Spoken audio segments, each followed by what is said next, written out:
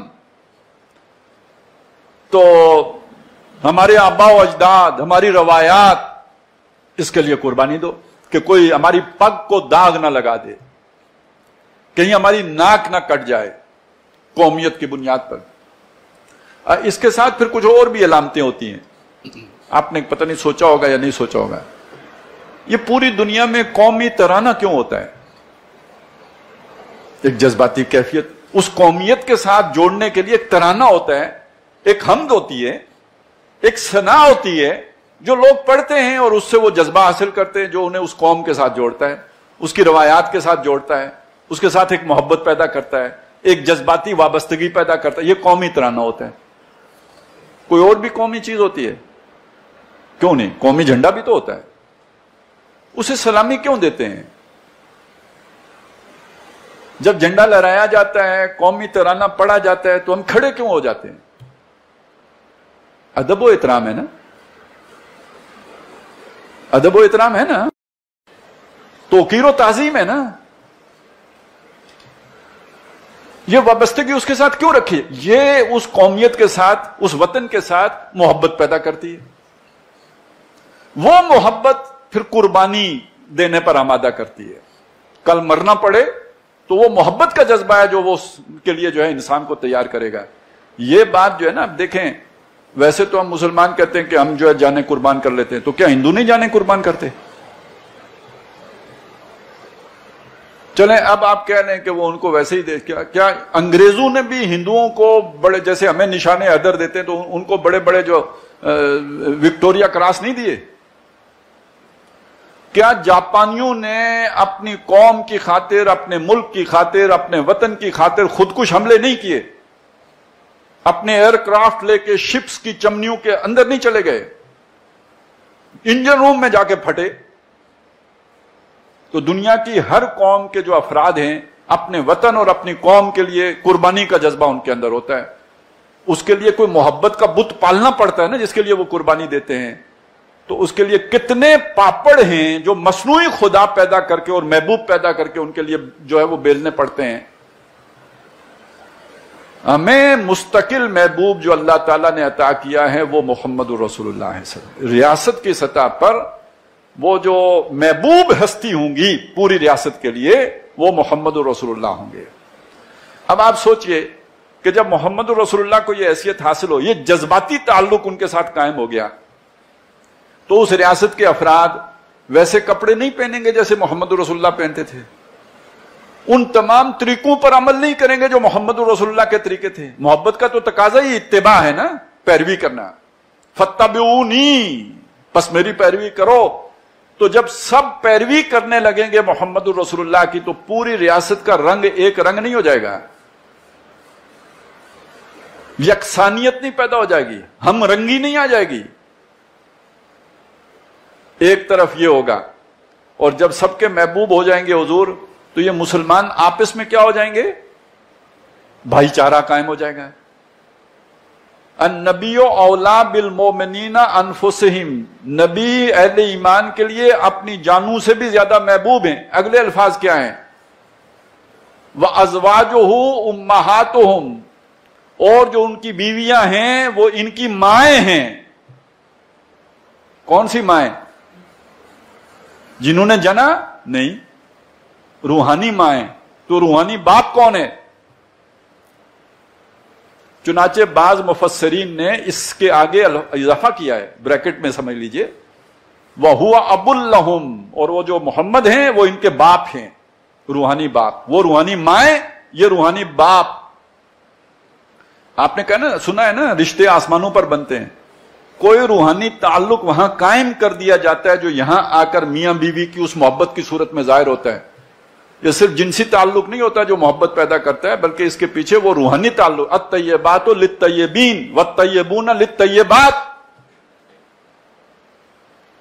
وہ پاکیزہ تعلق ہے، اور وہ پاکیزہ تعلق روحانی تعلق ہے. تو یہ محمد رسول اللہ اور ان کی بیویوں کے درمیان بھی وہ تعلق ہے روحانی. اور جو ان کی اولاد ہے وہ آپس میں پھر کیا کیا ہو گئے، یعنی پوری امت اولاد ہو گئی نا، آپس میں وہ بھائی بھائی ہو گئے. تو جو ایک قوم کو آپس میں بھائی چارہ درکار ہوتا ہے، اور وہ پھر بھائی چارہ، یہ والا بھائی چارہ ہوتا کیسا ہے؟ ایسا نہیں ہوتا کہ جی ہم آپ کو کالا باغ ڈیم نہیں بنانے دیں گے، ہمارے حقوق آپ کھا جاؤ گے، ہمارا پانی آپ پی جاؤ گے، یا ہمیں ایکسپلائٹ کرو گے، ہمارے حق پہ ڈاکہ ڈالو گے. بلکہ وہاں پہ تو پھر یہ ہوتا ہے یوسرون علی انفسہم ولو کان بہم خصاصہ. جب محبت کا مرکز محمد الرسول اللہ اور اللہ تعالیٰ بن جاتے ہیں تو جو آپس کا تعلق قائم ہوتا ہے وہ ایسا ہوتا ہے کہ ایک بندہ اپنے ضرورت پر دوسرے کو ترجیح دیتا ہے، خود ضرورت مند بھی ہو، اپنے حصے کی روٹی دوسرے کو دینے کے لیے تیار ہو جاتا ہے. اور اس کی جو آخری درجے کی مثال ہو سکتی ہے وہ ہے کہ مرتے وقت کتنی شدید پیاس لگتی ہوگی، آپ اندازہ لگائیں. اور اس موقع پر ایک آدمی جو ہے وہ پانی پینے لگتا ہے کہ اس کے کانوں میں اپنے بھائی کی آواز آتی ہے، العطش کے پانی. وہ کہتا ہے مجھے نہ دو، میرے بھائی کو دے دو. بھائی یہ تو آخری درجے کی بات ہو گئی. باقی دنیا میں وہ جو مکے سے ہجرتیں کر کے آئے تھے مدینے، ان کے لیے اپنے دروازے کھول دیے یا نہیں کھول دیے؟ مدینے والوں نے انہیں بھائی بنایا، اور کیسا بھائی بنایا؟ اپنے گھروں میں شریک کر لیا، اپنے مالوں میں شریک کر لیا. کس حد تک گئے ہیں؟ یوسرون علی انفسہم ولو کان بہم خصاصہ. قربانی، ایثار ایک دوسرے کے لیے. آپ سوچئے کیا سوسائٹی بنے گی، کیا معاشرہ بنے گا. لیکن برکت کس کی ہے؟ یہ محمد رسول اللہ کی برکت ہے. تو آپ کی ریاست کا جو اصل پلر ہے جس پر ایک اسلامی ریاست کھڑی ہوگی، جو اس میں اتحاد پیدا کرے گی، جو اس میں اتفاق پیدا کرے گی، جو اس میں یکسانیت پیدا کرے گی، جو اس میں بھائی چارہ پیدا کرے گی، جو اس میں جذبہ ملی پیدا کرے گی، جو ان کو قربانی دینے کے لیے افراد کو تیار کرے گی، وہ ہے حضور صلی اللہ علیہ وسلم سے تعلق. لہذا جو یہ دو آیات ہیں جنہوں نے واضح طور پر یہ چیز ہمارے سامنے رکھ دی کہ محمد الرسول اللہ صلی اللہ علیہ وسلم کی اسلامی ریاست میں کیا اہمیت ہوگی. ویسے شخصیات ہر دور میں تراشی گئی ہیں باقاعدہ. یعنی میں نے تو کچھ وہ جھنڈے کی مثال آپ کو دے دی، یہ مثال آپ کو دے دی کہ جی ترانہ بھی ہوتا ہے. اسی طرح سمجھ لیجئے کہ شخصیات بھی ہوتی ہیں جو تراشی جاتی ہیں. آپ سنتے ہیں چائنا میں ایک شخصیت ہے ماؤ زیتونگ کی، اس کے بقا امیج بنایا جاتا ہے نا کہ کوئی شخصیت ہو جس کے ساتھ لوگ جڑیں. ہندوستان میں کسی زمانے میں شخصیت تھی گاندھی کی، مہاتما گاندھی. تو کوئی مہاتما ہو نا جس کے ساتھ لوگ آ کے جڑیں. ہمیں اللہ تعالیٰ نے دائمی محمد الرسول اللہ صلی اللہ علیہ وسلم کی شخصیت عطا کر دی. یہ کوئی نیا ہمیں بت تراشنے کی ضرورت نہیں ہے. ہمارے لیے مستقل محمد الرسول اللہ صلی اللہ علیہ وسلم مرکز ملت ہیں، پوری ملت کو جوڑنے والے اور ان پر جمع ہونے والے. اور اب اگر یہ دو باتیں سمجھ میں آ گئی ہیں، اللہ کی محبت، رسول کی محبت، اس کی جگہ پہ جو محبتیں پیدا کی جاتی ہیں، وَمِنَ النَّاسِ مَن يَتَّخِذُ مِن دُونِ اللَّهِ أَندَادًا، اور لوگوں میں وہ بھی ہیں کہ جو اللہ کو چھوڑ کر اس کے ضد و ند بنا لیتے ہیں. يُحِبُّونَهُمْ كَحُبِّ اللَّهِ، پھر ان سے محبت کرتے ہیں جیسے اللہ سے محبت کرنی چاہیے. تو یہ قوم پرستی بھی تو پھر کس کی جگہ پہ آئے گی؟ یہ وطن پرستی کس کی جگہ پہ آئے گی؟ اور ہو سکتا ہے برا لگے، لیکن جب اللہ کی ہم پرستش کرتے ہیں نا، اللہ کی محبت میں اس کی پرستش بھی تو ہوتی ہے نا. ایک تو عبادت ہے، ایک پرستش ہے. وہ جو پرستش ہوتی ہے وہ کیا ہے؟ نماز میں قیام کرتے ہیں یا نہیں کرتے؟ اور نماز میں سجدہ کرتے ہیں یا نہیں کرتے؟ کسی دوسرے کو سجدہ کر دو تو کیا ہوتا ہے؟ شرک. تو قیام کسی اور کے لیے کرو تو وہ ہمیں یاد ہی نہیں، وہ ہم نے سوچا ہی نہیں، اس کا ہم نے خیال ہی نہیں کیا، اس کی ہم نے پرواہ ہی نہیں کی، اس پر ہم نے دھیان ہی نہیں دیا، کبھی ذہن کو تکلیف ہی نہیں دی. حالانکہ احتراماً کسی کے لیے کھڑے ہو جانا یہ اس ممانت نہیں ہے. کسی کے بزرگ آئیں بندہ کھڑا ہو گیا، یہ ممانعت نہیں ہے، لیکن کسی کو یہ حق نہیں ہے کہ وہ یہ سمجھے کہ میں جہاں جاؤں میرے لیے لوگ کھڑے ہو جائیں. وہ کسی سے مطالبہ نہیں کر سکتا کہ آپ اٹھ کھڑے ہوں. تو جہاں بالجبر ہو قیام، وہاں پہ پھر نہ کرنا فرض ہو جائے گا. یہ بات سمجھ میں آئی ہو تو اقبال کا وہ شعر سمجھ میں آئے گا کہ اس دور میں اور ہے، جام اور ہے، جم اور. ساقی یہاں پہ شیطان کو کہا ہے. ساقی نے بنا کی یا روش لطف و ستم اور، تہذیب کے آذر نے ترشوائے صنم اور، مسلم نے بھی تعمیر کیا اپنا حرم اور. ان تازہ خداؤں میں بڑا سب سے وطن ہے، جو پیرہن اس کا ہے وہ مذہب کا کفن ہے. تو یہ جو وطنی قومیت ہے، یہ سمجھ لیجئے کہ اس کی زد کہاں پہ پڑتی ہے اور یہ کس کی جگہ پہ آتا ہے. یہ محمد رسول اللہ کی جگہ پہ آتا ہے. اس لیے وہ ریاستیں جو وطنی قومیت کی بنیاد پر کھڑی ہیں، وہ رسالت کے اس معیار کو ماننے کے لیے کبھی تیار نہیں ہوں گی، اور وہ ہمیں چیک کرتے رہتے ہیں. یہ علیحدہ بات ہے. بدقسمتی ہماری ہے کہ ہم نے ان کی پیروی میں اپنے لیے بھی اسی وطنیت ہی کو حرز جاں بنا لیا، لیکن ہمارے اندر الحمدللہ ابھی بھی وہ عشق رسول موجود ہوتا ہے کہ جو کبھی کبھی اپنا اظہار کر دیتا ہے، جس سے ان کو بڑی مایوسی ہوتی ہوگی. لیکن بہرحال یہ بھی خوشی کی بات ہے. البتہ یہ بات اس کے ساتھ سمجھنے کی ہے کہ جیسے سجدہ غیر اللہ کو نہیں کیا جا سکتا، ایسے ہی غیر اللہ کے لیے جبری قیام بھی نہیں ہے. جہاں پہ اس کا جبر ہو وہاں پہ پھر اس کا انکار کرنا لازم ہے، نہ کہ اس کا اظہار کرنا، نہ کہ اس کے اوپر عمل پیرا ہونا. تو بہرحال یہ 3 آیات کا ہمارا مطالعہ مکمل ہو گیا. پہلی آیت میں ہمارے سامنے یعنی یوں سمجھیے کہ آئین کی بنیادی اساس بیان ہو گئی تھی کہ کوئی قانون قرآن و سنت کے خلاف نہیں بن سکتا، اور یہ دوسری 2 آیات میں ہمارے لیے یعنی یہ رہنمائی دے دی گئی کہ اسلامی ریاست کے میں مرکز ملت کی حیثیت محمد الرسول اللہ صلی اللہ علیہ وسلم کو حاصل ہوگی، جو کسی بھی ریاست کی ضرورت ہوتی ہے. اللہ تعالی ہمیں اس بات کو سمجھنے کی بھی توفیق عطا فرمائے، پھر اسے یاد رکھنے کی بھی ہمیں ہمت دے، توفیق دے. اور اس کی ایک ہی صورت ہے کہ ہم یہ باتیں دوسروں کو سکھائیں، اور کچھ نہیں تو اپنے بچے کو سکھا دیں، اپنے بھائی کو سکھا دیں، اپنے دوست کو کے سامنے ڈسکس کریں.